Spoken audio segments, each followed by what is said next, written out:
Você sabia que o seu cachorro carrega dentro de si o instinto de um predador selvagem? Muito antes da primeira casa ser construída, um pacto silencioso estava sendo selado entre humanos e lobos. Eles não foram forçados, eles escolheram. E essa escolha mudou para sempre o destino das duas espécies. Mas como um animal tão temido se tornou o nosso melhor amigo? Você sabia que a primeira amizade entre espécies pode ter surgido no auge da Era do Gelo? Imagine um mundo congelado, onde a sobrevivência dependia de decisões instintivas, e um predador feroz, o lobo cinzento, começou a se aproximar das fogueiras humanas. Não foi por curiosidade, foi por necessidade. Um encontro improvável estava prestes a reescrever milhões de anos de evolução. Os humanos deixavam restos de caça ao redor dos acampamentos e alguns lobos, famintos, viram ali uma chance de sobrevivência. Mas apenas os mais calmos, menos agressivos, conseguiram se manter por perto. Os violentos eram mortos. Os pacientes, tolerados. Sem perceber, o comportamento já estava selecionando uma nova linhagem. Lobos que não caçavam humanos, mas que começavam a observá-los, de perto. Esse primeiro passo, silencioso e arriscado, deu início a algo muito maior do que uma busca por alimento. Era o começo de um vínculo ancestral, construído à base de escolhas sutis e instinto. Mas essa aproximação era só o início. O que aconteceu nas gerações seguintes transformaria completamente o destino desses animais, e o nosso também. Ao contrário do que muitos acreditam, os humanos não domesticaram os cães. Foram os próprios lobos que se domesticaram. Isso mesmo. A transformação não começou com coleiras ou jaulas, mas com uma escolha evolutiva silenciosa. Aqueles que não atacavam, que demonstravam menos medo, sobreviviam melhor perto dos humanos, e foi aí que a mudança começou. Geração após geração, os lobos mais sociáveis começaram a cruzar entre si e os resultados eram visíveis. Orelhas caídas, focinhos mais curtos, caudas enroladas e até expressões mais suaves. Eles não só mudaram por fora, mas também por dentro. Aprenderam a decifrar o tom da nossa voz, o movimento dos nossos olhos, até nossas emoções. E tudo isso aconteceu naturalmente, sem que ninguém planejasse. Esse processo é tão real que foi recriado em laboratório com raposas selvagens que se tornaram dóceis em poucas gerações apenas por serem escolhidas pela mansidão. O que começou como um simples instinto de sobrevivência virou um experimento evolutivo espontâneo. Mas esses novos animais, meio lobos, meio cães, estavam prestes a dar um passo ainda mais impressionante, porque eles não só aprenderam a viver conosco, aprenderam a caçar conosco. E se eu te dissesse que os primeiros cães não eram apenas companheiros, mas verdadeiros parceiros de guerra nas caçadas? Esses animais, que antes apenas se aproximavam dos acampamentos, começaram a ganhar espaço dentro da estratégia humana de sobrevivência.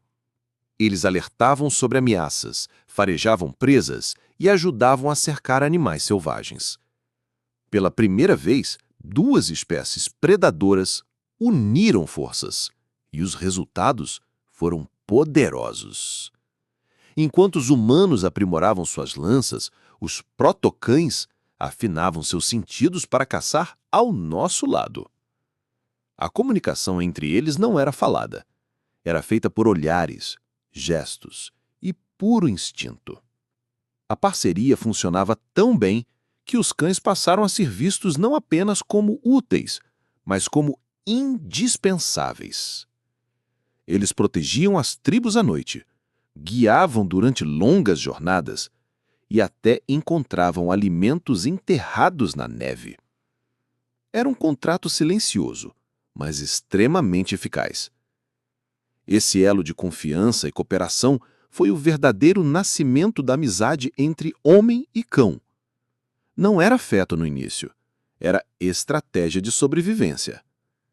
Mas, à medida que conviviam, algo inesperado começou a acontecer. Um laço emocional, invisível, começou a se formar. E o que esse vínculo provocou no nosso cérebro foi ainda mais surpreendente. Você sabia que olhar nos olhos de um cachorro pode liberar o mesmo hormônio que uma mãe sente ao olhar para o próprio filho? É a oxitocina, o chamado hormônio do amor. Essa conexão bioquímica não acontece por acaso. Ela é resultado de milhares de anos de convivência. Cães e humanos desenvolveram um vínculo tão profundo que transformaram a biologia um do outro. Literalmente, evoluímos para amar essa espécie. Conforme os cães se tornavam parte das tribos, os humanos começaram a interpretar melhor emoções não verbais, gestos, expressões faciais, intenção no olhar. Isso refinou nossa empatia, ampliou nossas habilidades sociais e até influenciou o desenvolvimento da linguagem corporal. Em troca, os cães passaram a ler nossas emoções como nenhuma outra espécie consegue. É como se, ao longo do tempo, tivéssemos afinado nossos cérebros para entender um ao outro. E foi exatamente esse laço invisível que cimentou o lugar dos cães nas nossas vidas. Não como ferramentas, mas como membros da família. Eles não só moldaram o jeito como pensamos, sentimos e nos relacionamos, como também participaram da construção de algo maior. Porque antes de inventarmos as cidades, já tínhamos construído algo com eles, confiança. Mas o que tudo isso realmente significa sobre quem somos vai ainda mais fundo. Surpreendente, mas real, cães e lobos compartilham 99,9% do mesmo DNA. Isso mesmo, aquele pet carinhoso que dorme no seu sofá é geneticamente quase idêntico a um predador das florestas. A diferença entre eles é mínima no código genético, mas imensa no comportamento. E essa pequena margem foi moldada por milhares de anos de convivência com os humanos, uma transformação silenciosa, mas extremamente poderosa. Estudos genéticos mostram que as principais mudanças entre lobos e cães estão em regiões do DNA ligadas à sociabilidade, ao medo e à digestão. Enquanto lobos ainda evitam contato direto com humanos, os cães desenvolveram mutações que os tornam mais receptivos, mais confiantes e até mais tolerantes à nossa comida.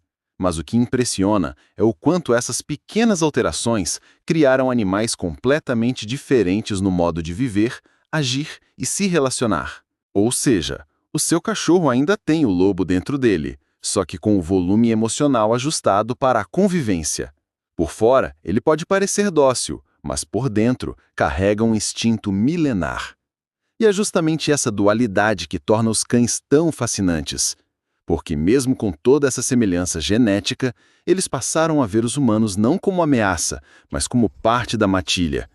E o que essa nova alcateia criou vai muito além do que você imagina. Você já reparou que alguns cães começam a uivar ao ouvir uma sirene, um instrumento ou até uma voz grave? Isso não é coincidência, é herança direta dos lobos. Nos ancestrais selvagens, o uivo era uma forma de comunicação vital. Marcava território, chamava membros da alcateia e coordenava caçadas. E mesmo depois de milhares de anos de domesticação, esse instinto ainda vive nos cães de hoje. Esses sons graves ativam uma memória genética adormecida. Para o cérebro do cão, aquela sirene soa como o chamado de um lobo distante, e ele responde como faria na floresta. É um reflexo antigo, tão enraizado quanto latir ou farejar. E quanto mais próximo o cão estiver da genética do lobo, maior a chance de ele uivar. Raças como huskies, malamutes e pastores alemães, por exemplo, são campeãs nesse comportamento.